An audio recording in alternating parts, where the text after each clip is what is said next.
السلام عليكم ورحمة الله وبركاته.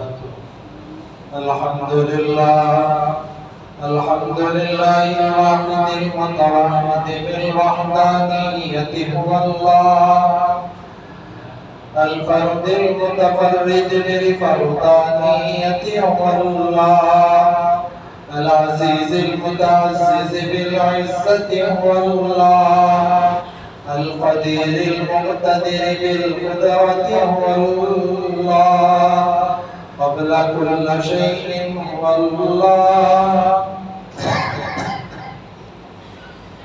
بعد كل شيء هو الله، الأول هو الله، والآخر هو الله، الظاهر هو الله، والباطن هو الله، أول الأولين هو الله، آخر الآخرين هو الله. أما بعد فأعوذ بالله من الشيطان الرجيم. بسم الله الرحمن الرحيم.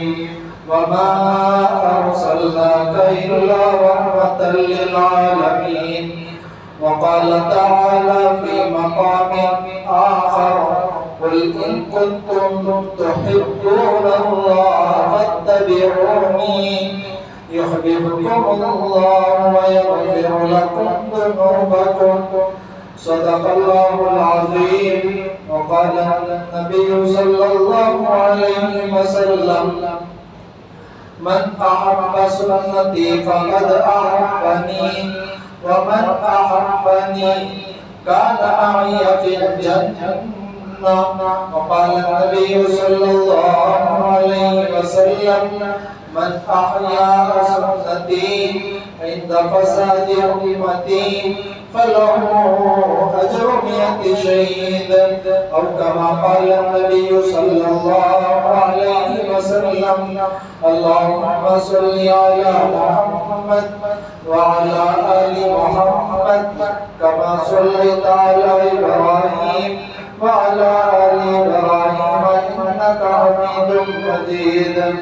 اللهم بارك على محمد وعلى آل محمد كما باركت على إبراهيم وعلى آل إبراهيم إنك حميد مجيد. محترم سامعین، برادران عزیز، سنتوں پر مکمل کس طریقے سے عمل کریں، اس عنوان پر کچھ ضروری باتیں عرض کرنی ہے. اللہ سے دعا کر اللہ تبارک و تعالی مجھے صحیح کہنے کی توفیق عطا فرمائے.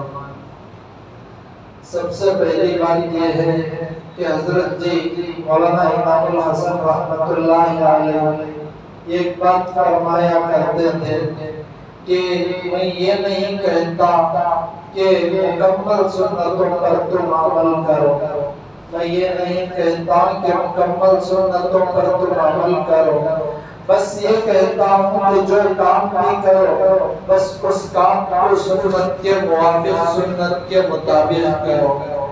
مثال کے طور پر اگر تم لباس پہن رہے ہو تو لباس پہننے سے پہلے 1 سیکنڈ 2 سیکنڈ کے واسطے رک جاؤ، رک کر سنت کا خیال پہلے لاؤ، بعد میں لباس کو پہنو. جوتا پہننے کی ماشاءاللہ عادت ہے، ہم نے عادتاً سیدھے پاؤں میں جوتا پہنا، سنت کا خیال نہیں کیا تو عادتاً میں کچھ ثواب نہیں، سنتاً میں ثواب ہے. سنت کا خیال پہلے لاؤ، بعد میں جوتا سیدھے پاؤں میں پہنو کہ میرے نبی بھی جوتا اس طریقے سے پہنتے تھے، تب اس عمل پر تمہیں سنت کا ثواب ملے گا. اگر تم گھر میں داخل ہوئے، تمہارا چھوٹا بچہ سامنے آیا، عادت کے مطابق تم نے اس کو اٹھایا، بوسہ دیا یعنی پیار کیا، تو اس میں ثواب نہیں ملے گا، بلکہ تمہارا چھوٹا بچہ تمہارے آنکھوں کے سامنے تمہارے گھر میں آئے تم 2 سیکنڈ کے واسطے رک گئے، خیال دل میں لایا کہ میرے نبی بھی حسن سے، میرے نبی بھی حسین سے اس طریقے سے پیار کرتے تھے، میرے نبی اپنی بیٹی فاطمہ سے اس طریقے سے پیار کرتے تھے، 2 سیکنڈ کے واسطے رک کر یہ ذہن میں بات کو لا کر بعد میں اپنی بیٹی کو بیٹے کو پیار کیا تو اس پیار پر بھی سنت کا ثواب ملے گا۔ تو اس لیے ہم جو کام بھی کریں سنت کا خیال لا کر سنت کے مطابق کریں گے تو انشاءاللہ اس میں ثواب بھی ہوگا، اور سنت پر عمل کی وجہ سے اللہ تبارک و تعالی زندگیوں کے اندر انقلاب کو برپا کریں گے۔ اب دیکھیں دنیا کے اندر صرف انسان ہی ایک ایسی مخلوق ہے، اللہ نے ایسے تو 18,000 مخلوقات پیدا فرمائے، مگر انسان ہی ایک واحد مخلوق ہے جو اکٹھے ایک ساتھ رہ کر زندگی گزارتے ہیں۔ جب یہ اکٹھے ہوتے ہیں ان کے اکٹھے ہونے سے مکانات بھی بنتے ہیں، مکانات کے ساتھ محلہ بھی بنتا ہے، محلے کے ساتھ بستی، بستی کے بعد شہر، شہر کے بعد تعلق، تعلق کے بعد ضلع، ضلع کے بعد ریاست، ریاست کے بعد ملک بھی بن جاتا ہے۔ اب یہ کیسے بنتا ہے کہ انسانوں کے اکٹھے پن سے، اور انسان اکٹھا رہنا یہ انسانوں کی اپنی مجبوری ہے۔ انسان اپنے آپ سے ہی پورا کام کر لے، اسے دوسرے کی ضرورت نہ ہو، یہ ہو ہی نہیں سکتا۔ اللہ نے انسانوں کے واسطے ایک اصول ہی ایسا بنایا کہ اسے دوسرے کی ضرورت ضرور بھی ضرور پڑتی ہے۔ اب جب انسان اکٹھے رہے، دوسرے کی ضرورت سے، دوسرے سے اپنی ضرورت پورا کرے تو اس موقع پر ضرور بھی ضرور کچھ حالات آئیں گے، کچھ اونچ نیچ ہوگی۔ ایک دوسرے کا جب چہرہ ایک دوسرے سے جڑتا نہیں ہے تو ایک دوسرے کا نظریہ بھی ایک دوسرے سے کچھ علیحدہ ضرور ہوا کرتا ہے۔ اللہ نے دنیا کے اندر بہت سارے لوگوں کو پیدا فرمایا، آدم سے لے کر آخری آدمی تک۔ اب گھر کے اندر بھائی بھائی پیدا ہوتے ہیں، ان کی شباہت ایک دوسرے کے بالکل مطابق ہو ایسا نہیں ہوتا، اللہ کچھ اونچ نیچ کر دیتے ہیں۔ ہم دیکھیں گے اس لیے کہ جب ہمارا چہرہ ایک دوسرے سے مکمل طور پر نہیں ملتا تو ہماری عادت، ہماری نظریہ، ہمارا رویہ ایک دوسرے سے مکمل نہیں ملتا۔ جب ہمارا چہرہ ایک دوسرے کے مطابق نہیں ہے، مکمل موافق نہیں ہے تو ہم کو اس میں اعتراض نہیں ہوتا، اشکال نہیں ہوتا۔ جب ہمارا رویہ جب ایک دوسرے سے الگ ہو تو ہمیں اعتراض بھی ہو جاتا ہے، ہم اس سے بچھڑ بھی جاتے ہیں۔ بعض دفعہ ایک دوسرے سے علیحدگی بھی صرف رویے کی، نظریے کی بنا پر علیحدہ ہو جاتی ہے۔ تو اس لیے سب سے بڑی بات یہ ہے کہ ہم سب کے ساتھ جڑ کر چلنا ہو، نظریے کو لے کر چلنا ہو، اختلاف کرے مخالفت نہ کرے، اس اصول پر چلنا ہو۔ تو بڑی بات یہ ہے کہ میرے نبی محمد رسول اللہ صلی اللہ علیہ وسلم کی سیرت کو مکمل طریقے سے اپنانا پڑے گا۔ میرے نبی صلی اللہ علیہ وسلم کے دور مبارک میں بھی صحابہ میں کچھ چھوٹا نظریے کا فرق ہوا کرتا تھا، مگر دیکھیں نظریے کے فرق کے باوجود ان کی آپسی محبت کیسی تھی جس کی کوئی حد نہ تھی۔ آپ اس سے پہلے بھی سنے ہوں گے کہ حضرت امیر معاویہ اور حضرت حسن کے درمیان اختلاف ہوا تھا، حضرت امیر معاویہ حضرت علی کے درمیان اختلاف ہوا تھا۔ اب اس اختلاف کی بدولت بعض صحابہ نے جام شہادت نوش کیا تھا۔ حضرت علی رضی اللہ تعالیٰ عنہ کچھ تھوڑی تاخیر کی بات کرتے، حضرت امیر معاویہ کچھ تھوڑی جلدی کی بات کرتے۔ ہاں فقہا نے یہ فرمایا کہ حضرت امیر معاویہ سے اس وقت کچھ اجتہادی بھول ہوئی تھی جس کی بنا پر یہ جنگ کی نوبت پیش آئی تھی، مگر کتابوں میں لکھ کر ہے کہ حضرت امیر معاویہ کے قافلے میں کسی کا انتقال ہوتا تو حضرت علی کے لوگ، حضرت حسن کے لوگ وہاں جاتے، نماز جنازہ پڑھتے۔ حضرت علی کے قافلے میں سے کسی کا انتقال ہوتا، کوئی جام شہادت نوش کرتا تو وہ بھی آتے، نماز جنازہ پڑھتے۔ اب یہاں دنیا کو دکھلانا تھا کہ یہ اختلاف کرنے کا طریقہ ہے۔ اب ایک بات بتا کر میں بات کو آگے بڑھا دوں کہ ہمیں سب کچھ ہمارے نبی کی سیرت سے سیکھنا پڑتا ہے۔ یہ نبی کی سیرت ایک ایسی چیز ہے کہ جب یہ کسی کے اندر پیدا ہوتی ہے تو انقلاب خود بخود آ جاتا ہے۔ جو صحابہ جن کو اونٹ تک گننے نہیں آتے تھے، وہی صحابہ نے جب سیرت کو اپنے اندر اتارا، جسم کے اندر روح کو سیرت نبوی کے مطابق بنایا، تو وہی صحابہ رہبر بھی بنے، وہی صحابہ قائد بھی بنے، وہی صحابہ رہنما بھی بنے، وہی صحابہ امیر المومنین بھی بنے، وہی صحابہ نے ساری دنیا کے اندر ایک ایسا انقلاب برپا کیا کہ ساری دنیا کا کایا پلٹ کر رکھ دیا۔ اب یہ کایا کیسے پلٹا؟ شروع میں ان کو اونٹ چرانے نہیں آتے تھے، بعد میں یہی صحابہ کو اللہ نے ذریعہ بنایا کہ دنیا میں یہ جہاں بھی جاتے کامیابی ان کے قدم چومتی، یہ جہاں بھی جاتے کامیاب ہو کر فتح حاصل کرتے۔ اب یہ کیسا ہوا؟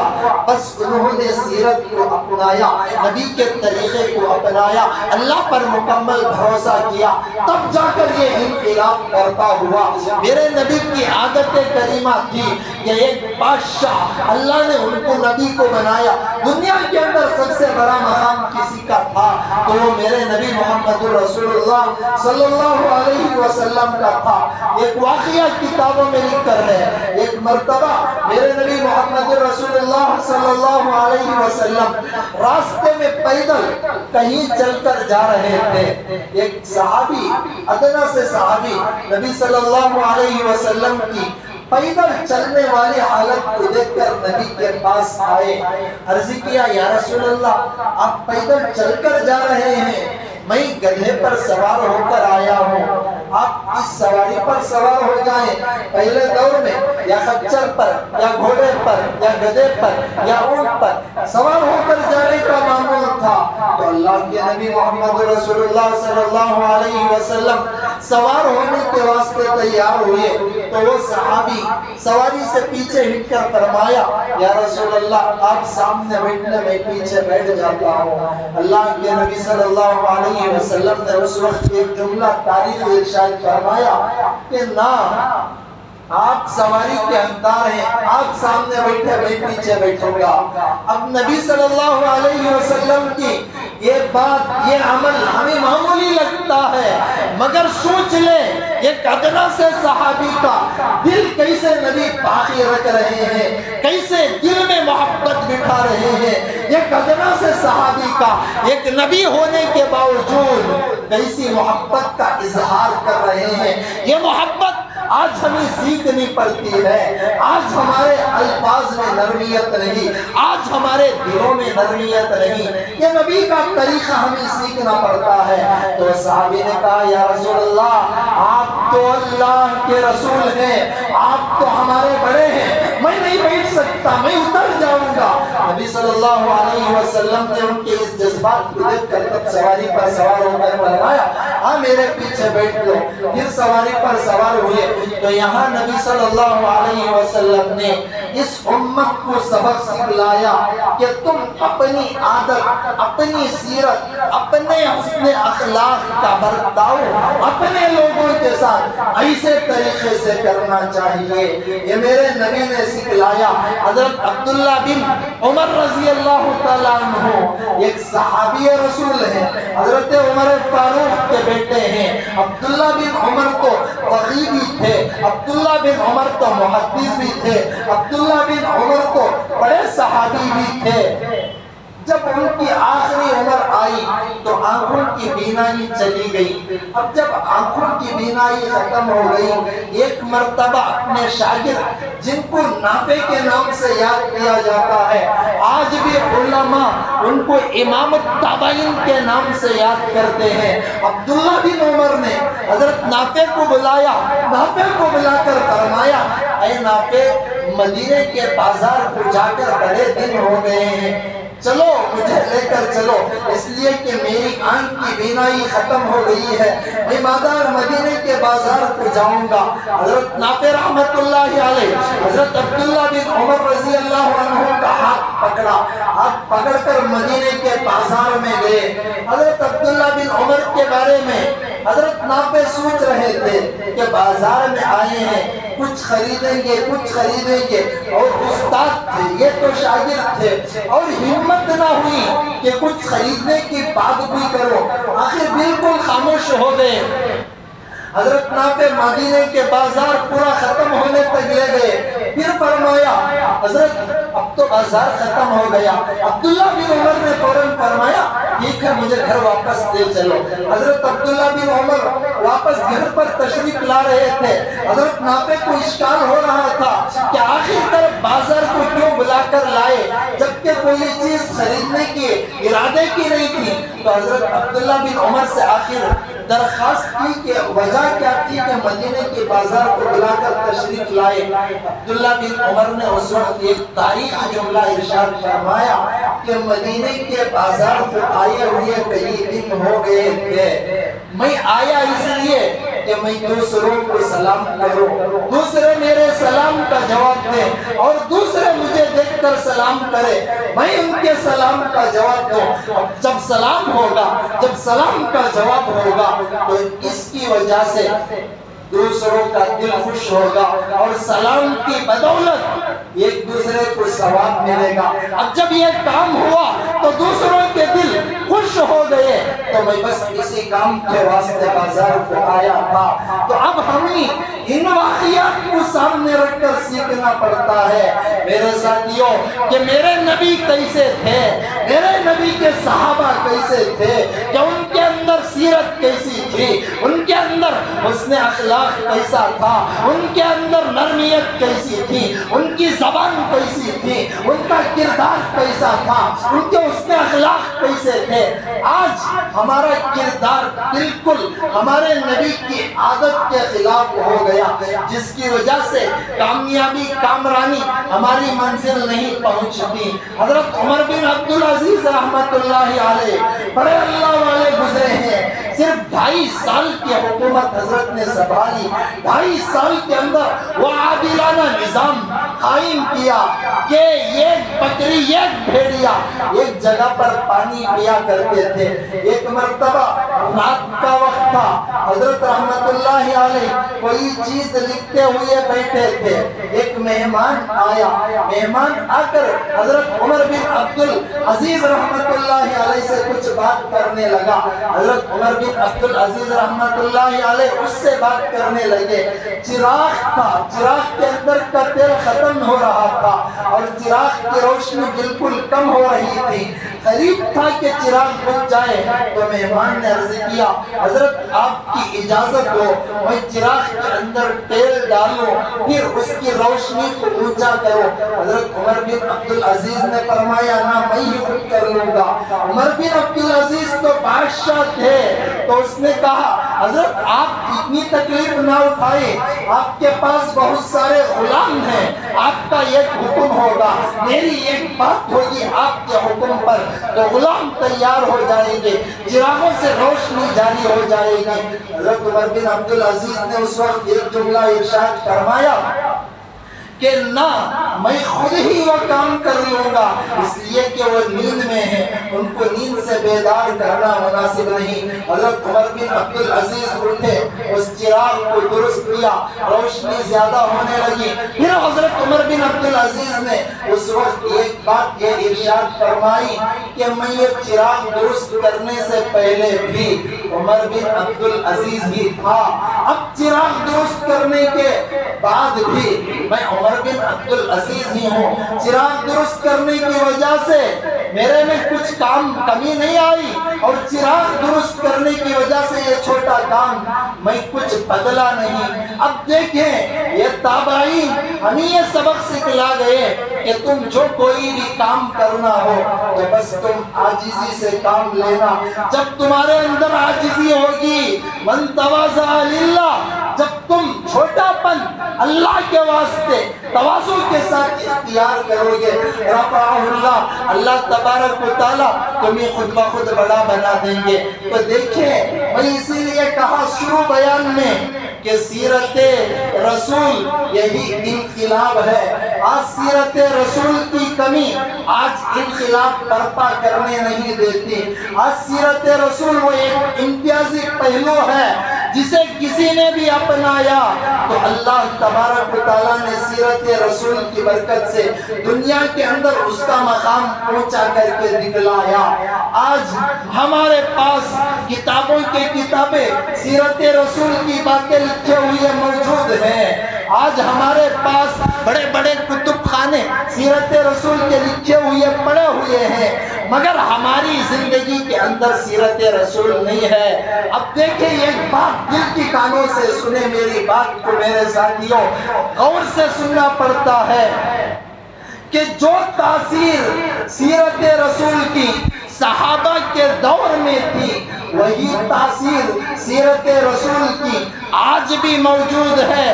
الحمدللہ ثم الحمدللہ، بات نبی کی ہوتی تھی، صحابہ عمل کرتے تھے، دنیا کا کایا پلٹتا تھا، بات نبی کی ہوتی تھی، زبان ابو بکر کی ہوتی تھی، دنیا کا کایا پلٹتا تھا، بات نبی کی ہوتی تھی، زبان عمر کی ہوتی تھی، دنیا کا کایا پلٹتا تھا، بات نبی کی ہوتی تھی، زبان عثمان کی ہوتی تھی، دنیا کا کایا پلٹتا تھا، بات نبی کی ہوتی تھی، زبان علی کی ہوتی تھی، دنیا کا کایا پلٹتا تھا۔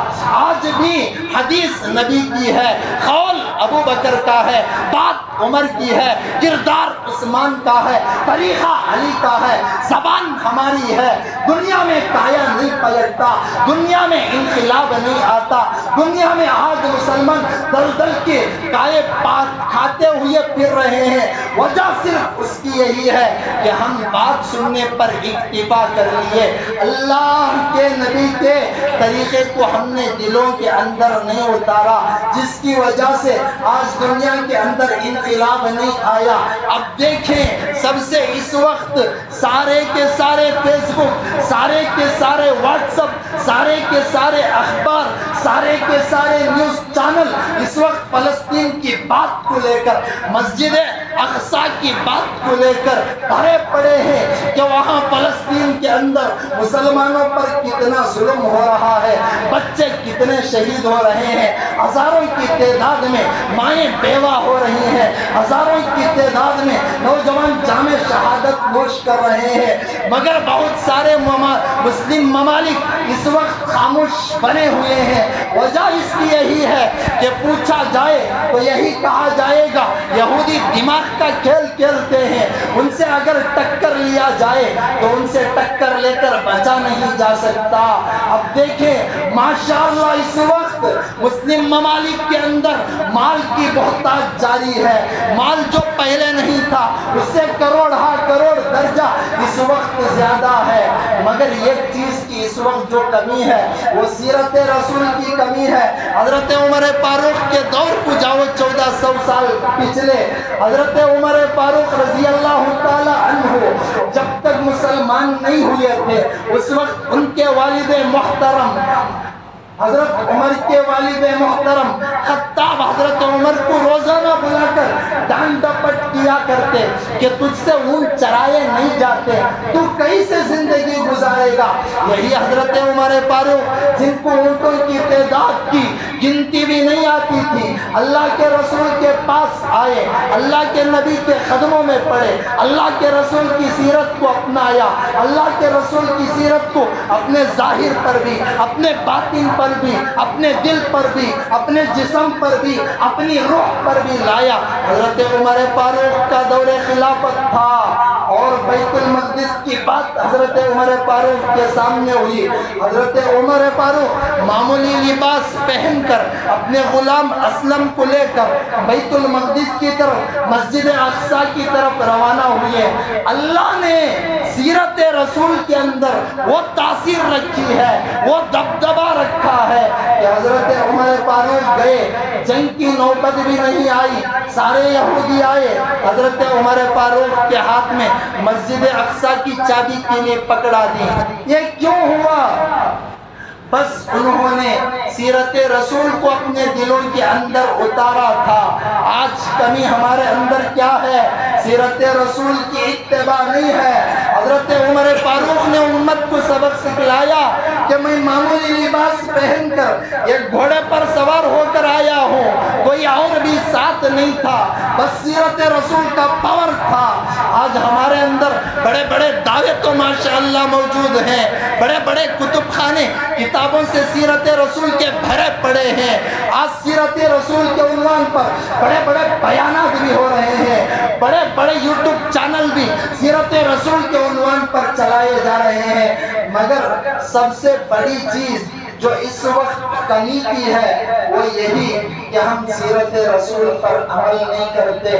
یہ سیرت رسول پر عمل نہ کرنے کا نتیجہ ہے کہ جس کی وجہ سے آج مسلمان دلدل میں پھنس گئے، وہاں جانے جا رہی ہیں، مسلمان دیکھ رہے ہیں۔ مسلم ممالک ہمت کریں تو اس ظلم پر روک لگا سکتے ہیں، مگر کسی کی ہمت نہیں ہوتی۔ وجہ اس کی وہی کہ ہم سیرت رسول کو صحیح طریقے سے اپنائے نہیں۔ صحابہ کرام کی عادت تھی کہ سیرت رسول کو پورا دلوں کے اندر اتارے تھے۔ ان کی عادت قرآن میں لکھ کر ہے، رحماء بینہم، آپس میں رحم دل تھے۔ اشداء علی الکفار، جو دشمن آتا تھا اس پر سخت ہوا کرتے تھے۔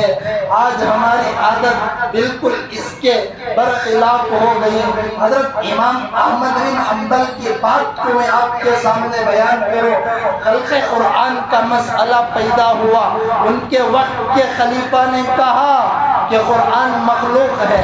حضرت احمد بن حنبل نے فرمایا قرآن مخلوق نہیں ہے، یہ اللہ کا کلام ہے، یہ اللہ کی بات ہے۔ اللہ کی بات کو اللہ کی مخلوق کیسے کہا جاتا ہے؟ حضرت احمد بن حنبل رحمت اللہ علیہ کا وہ جواب نہ دے سکا، جواب نہ دے کر اپنے جلادوں کو حکم کر کر کوڑے لگوایا۔ حضرت احمد بن حنبل رحمت اللہ علیہ کے بارے میں آتا ہے کہ جب یہ کوڑا آ کر لگتا بدن کام جاتا۔ فقہا لکھ کر ہے، شارحین لکھ کر ہے، وہ کوڑا اگر ہاتھی کو بھی لگایا جاتا ہاتھی بھی بلبلا اٹھتا۔ حضرت احمد بن حنبل رحمت اللہ علیہ کا جب یہ کارنامہ حضرت امام شافعی کے پاس پہنچا، ان کی یہ ہمت، وہ ان کی یہ استقامت، وہ ان کی جرت، وہ ان کی شجاعت، وہ ان کی بہادری حضرت امام شافعی کے پاس پہنچی۔ حضرت امام شافعی تو احمد بن حنبل کے استاد محترم تھے، فوراً حضرت امام احمد کی طرف خط لکھا کہ کوڑے کھاتے وقت جس کرتے میں تم تھے وہ کرتا مجھے دے دو۔ اب شاگرد تھے، استاد کی بات کو سن کر فوراً کرتا یعنی جبہ دے کر بھیج دیے۔ حضرت امام شافعی کے بارے میں لکھ کر ہے کہ وہ کرتا پانی میں بھگوتے اور اس پانی کو حضرت امام شافعی پی جاتے۔ فرماتے کہ یہ امام احمد بن حنبل کی استقامت، یہ جرت کو میں سلام کرتا ہوں۔ جب کوئی بڑا بنتا ہے حالات آتے ہیں، بڑا بنانے کے واسطے اللہ تبارک و تعالیٰ اس کے اوپر حالات بھیجتے ہیں۔ امام احمد بن حنبل کے بارے میں لکھ کر ہے کہ جب ان کو کوڑے لگائے جاتے تو کوڑے لگتے ہی حضرت امام احمد بن حنبل کے زبان سے یہ جملہ نکلتا کہ میں نے خلیفہ کو معاف کر دیا۔ لوگ پوچھتے کہ اتنا کڑک درد ہو رہا ہے اور کوڑے پہ کوڑا لگ رہا ہے، آپ فرمائیں کہ میں معاف کر رہا ہوں، میں معاف کر رہا ہوں۔ احمد بن حنبل نے فرمایا میں نبی کے ایک امتی کو تکلیف دے کر کیا کروں؟ تو میرے ساتھیوں، یہ ہمارے اکابرین کا اسوہ ہے، یہ ہمارے اکابرین کا طریقہ ہے کہ ہمارے